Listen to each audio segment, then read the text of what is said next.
Today I will be explaining the different methods of measuring the elasticity of supply. Now there are two methods of measuring elasticity of supply. The first method is known as the percentage method or the proportionate method. The percentage method or the proportionate method. Now what is this percentage or proportionate method? Here elasticity is given by the formula percentage or proportionate change in quantity supplied by proportionate or percentage change in price. So we can write ES. ES is elasticity of supply. ES is del QS by QS into 100, where del QS is change in quantity supplied. QS is the original quantity supplied into 100. So delta QS by QS into 100 gives you the percentage change in quantity supplied. Whole divided by change in price. That is percentage change in price, del P by P into 100. So see here, ES is equal to del QS by QS into 100 by del P by P into 100. That means you have percentage change in quantity supplied divided by percentage change in price. Now if I arrange this, what do I get? Del QS. First this 100 cancels. So I get del QS by QS divided by del P by P. Again del QS by QS into P by delta P. So ultimately what did I get? ES is equal to del QS by delta P into P by Q. This is the formula for ES or elasticity of supply, where delta means change in quantity supplied, delta P is change in price, P is the original price and QS is the original quantity. So this is the percentage method or the proportionate method of measuring elasticity of supply. Now there is another method which is called the geometrical method. So what is the geometric method? Now according to the geometric method, we are trying to find the elasticity at a particular point on the supply curve. Suppose this is the y-axis and this is the x-axis. X-axis, y-axis. This is the origin. Now let us take a linear supply curve, that is a straight line supply curve, say SS. And suppose we want to measure the elasticity at a particular point, say R. So what do? We first extend the supply curve to meet the y-axis. Then we drop a perpendicular here. Yes, I name this, say B, and I extend this further to meet the negative x-axis, say here, and let this point be A. Now what will be the elasticity at this point R? This will be given by the formula ES is equal to AB by OB. Now what is AB? AB is the ratio of horizontal segment So AB is the horizontal segment by it is divided by the quantity supplied.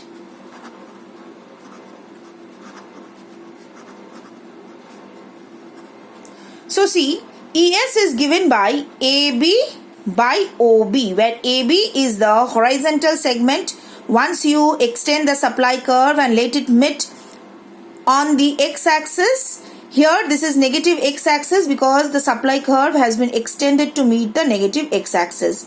And OB is the quantity supplied. From R I have dropped a perpendicular at point B on x-axis, and OB is the quantity supplied. So ES is AB by OB.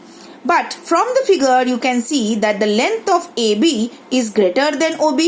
So since AB is greater than OB, so in this case ES will be greater than 1, which means elastic supply.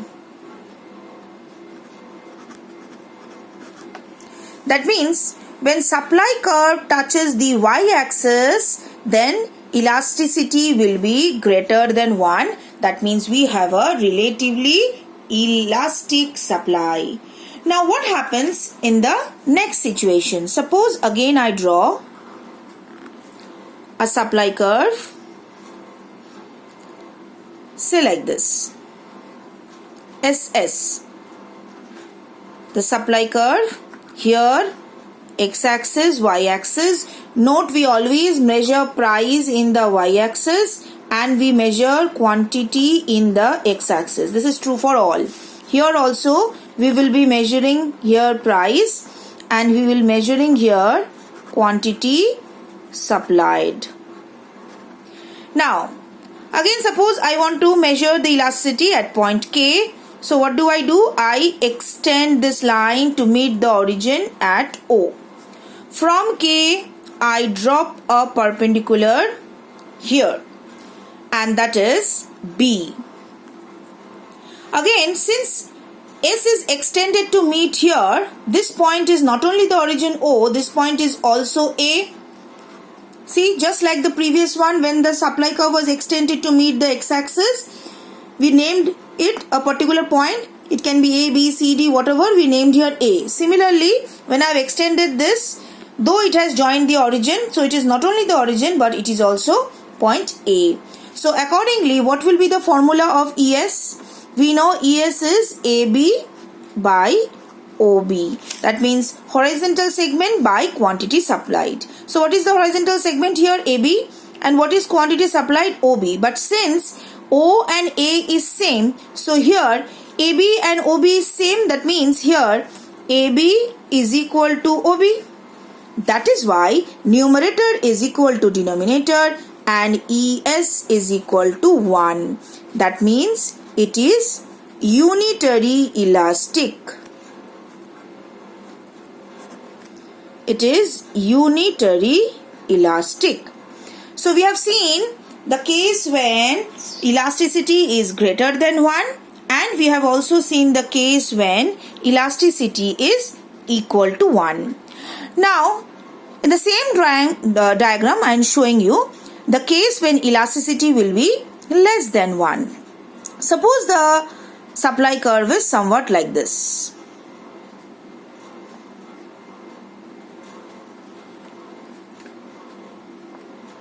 In the same diagram, I am doing it, though it look clumsy, but it will be easy and it will save time. So this is the new supply curve, say S dash S dash. And suppose this is the point, say L. I am trying to measure the elasticity. So what do? I drop the perpendicular here. Yes, say this is again B, or say this is B dash. And I extend it here also. Say this is A dash. Okay. So here in this case, what will be the elasticity? I am doing it here beside the diagram only. ES will be horizontal segment. What is the horizontal segment here? A dash B dash. So I'm writing it down here. A dash, B dash. And what is the quantity supplied? Quantity supplied should always be measured from the origin. So what will be the quantity supplied? O, B dash. Now, you can see very well from the figure that AB dash is less than OB dash. So since AB dash is less than OB dash, therefore ES will be less than 1, which implies inelastic supply. So, what did we see? We have seen here that in case of linear supply curve, when the supply curve touches the y-axis, then we will be having relatively elastic supply. When the supply curve passes through the origin, then through the geometric method we have seen that elasticity will be equal to 1, that is unitary elastic. And when the supply curve touches the x-axis, then elasticity will be relatively inelastic supply.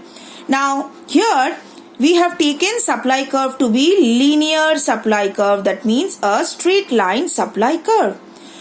Now what will be the case when the supply curve is not at all the straight line? That means it will be a curve, curvilinear, not a straight line, but it is a curve. In this case, supply curve will be like this, a curve like this, say S, S. Again we measured here price, and in the x-axis we measure here quantity supplied. I am writing in short, QTY.SS means quantity supplied. This is the origin. Now the method here is same. The only difference is, suppose I want to measure the elasticity at this point K. What will I first do? I will draw a tangent to this point, passing to this point. Yes? And then I will drop a perpendicular like this, just like the previous one, and name it say B. Yes? And this tangent I will extend to meet the x-axis like the previous supply curve. So instead of the supply curve, first we will draw the tangent, extend it, and then drop a perpendicular, name it. This tangent which I have extended to meet the x-axis, again I will give a name, say A. And then again I will apply the same formula, AB by OB. So the method remains the same. The only difference is wherever the point is mentioned, we will draw a tangent to it, extend it to meet the x-axis, and then drop a perpendicular on the x-axis. So suppose the point is somewhere here, say M. Again we will draw a tangent like this, and then extend it to meet the negative x-axis and name it A. And again we drop a perpendicular here, name it B, and again the same formula, AB by OB. So can you see here children, when the point is like this, when the tangent is like this and meeting the negative x-axis, again AB will be greater than OB, we will have ES greater than 1. Just like here, when the point is K, we have drawn this tangent to meet it here at point A, and we have dropped the perpendicular here. Then we have AB by OB, but here this AB is less than OB, so we have less than 1. That means relatively inelastic supply. Similarly, if the point is somewhere here such that the tangent, say this is the tangent, the tangent passes through the origin. Say the point is here, we have drawn a tangent like this, which is passing through the origin at this point. So this will be origin and this will be only A. So again we will have AB. So if I drop a perpendicular like this, B, So again this will be AB by OB, but since AB and OB is equal, so you will have unitary elastic supply. So what did we learn? That in the case of non-linear supply curve, that means when the supply curve is a curve, yes, it is not a straight line. When the supply curve is not a straight line, then the rule is same. The geometric method says that the rule is same. The only difference is that we have to draw a tangent, drop a perpendicular and extend the tangent, that just as we have extended the supply curve, yes, in the case of a linear supply curve. So the same thing here also, we will extend the tangent just as we have done it in the case of a linear supply curve. Hope all of you have understood.